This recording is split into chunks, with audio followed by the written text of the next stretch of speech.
No hay realmente un problema de la vida en el sentido en que solemos entender esa expresión, y eso desafía de manera sorprendente nuestro sentido común.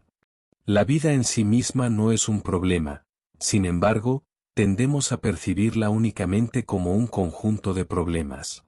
Nos vemos a nosotros mismos constantemente inmersos en una lucha incesante, a toda hora, tratando de resolver lo que consideramos el gran dilema de la existencia.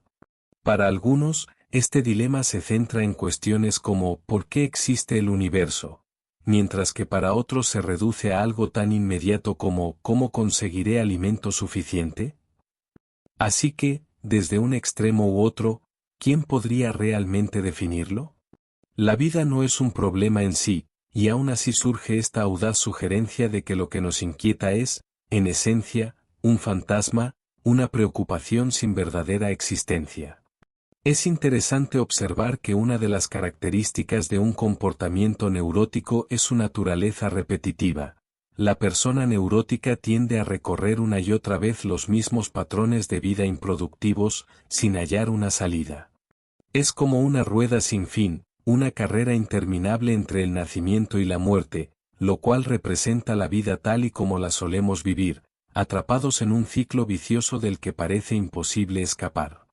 Nos desgastamos tratando de resolver problemas que no solo son extremadamente complejos, sino que en realidad ni siquiera son verdaderos problemas, solo aparentan serlo. Ante estas interrogantes aparentemente irresolubles, nos encontramos girando en círculos, atrapados en un bucle sin solución.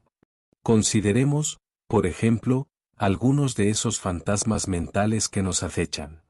Afirmamos, por ejemplo, que todos poseemos un instinto de supervivencia, y muchas personas tratan el enigma de la vida como si fuera simplemente ¿cómo voy a sobrevivir? Y, curiosamente, intentar liberar a las personas de esta preocupación podría incluso parecer imprudente. El problema es que tienen miedo de perder el impulso para continuar con su trabajo, sin notar que ese mismo impulso es otro fantasma que creemos necesario para avanzar. Asumimos que hay una fuerza misteriosa detrás de nuestras acciones. En realidad, lo esencial es concentrarse en lo que se está haciendo y describirlo con claridad. Si logramos describirlo de manera precisa, el supuesto fantasma del instinto podría desaparecer. Entonces, cuando mencionamos el instinto de supervivencia, ¿qué estamos realmente diciendo? La noción de un instinto de supervivencia parece respaldarse solo por el hecho de que la gente sigue viva, hasta que ya no lo está. Esto es bastante paradójico. ¿Dónde queda ese instinto de supervivencia cuando alguien no sobrevive? Así, al tratar de explicar el comportamiento o las actividades humanas como si hubiera una fuerza oculta detrás de todo, en realidad estamos evitando describir lo que realmente ocurre. Este fenómeno se muestra aún más claro cuando intentamos describir algo y asumimos que estamos hablando de una entidad que tiene una existencia propia. Como he mencionado antes, nos desconcierta la idea de que existan cosas actuando, cosas realizando acciones. Sin embargo, al observar el mundo, vemos que parece material solo hasta que lo examinamos detalladamente. Es como una nebulosa distante en el cielo. A simple vista parece una estrella sólida, pero al observarla con un telescopio, podemos distinguir claramente su verdadero patrón. Una nebulosa en espiral, en otras palabras, nos recuerda que la idea de las cosas como entidades sólidas es solo una impresión que tenemos cuando aún no hemos observado con suficiente precisión o cuando nuestros instrumentos no penetran lo que estamos viendo.